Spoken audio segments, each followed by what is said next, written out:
Well, in the context of Bangladesh, archiving is inherently a political act because it challenges the state's monopoly over history, narrative, and truth. From the suppression during protest to the erasure of extrajudicial killings and enforced disappearance, the state often controls what is documented, what is remembered, and what is forgotten. So, in such an environment, preserving video evidence, metadata, and family testimonies becomes a form of resistance. It preserves the evidence, it recognizes the human cost, and it keeps the memory alive. For example, in 1990, mass uprising was a democratic movement that took place on 4th December, and it led to the fall of General Hussein Mohammad Ershad in Bangladesh. So, in that time, there was no internet, there was no smartphone, and a little visual evidence.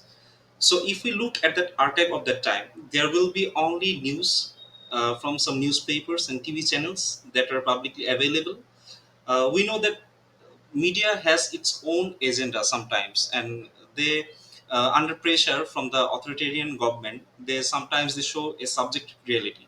So what we have found in 2024, we also observed that the majority of our news media were portraying this protest in different ways.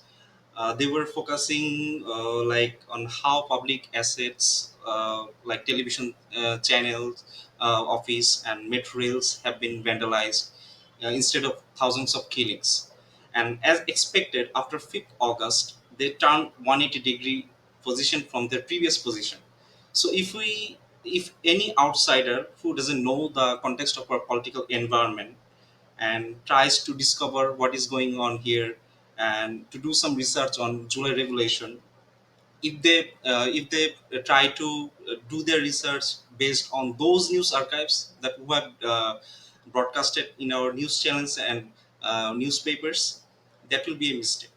So this is where we are working on. We are making a digital archive, and this type of archive actually will make us remember what they want us to forget.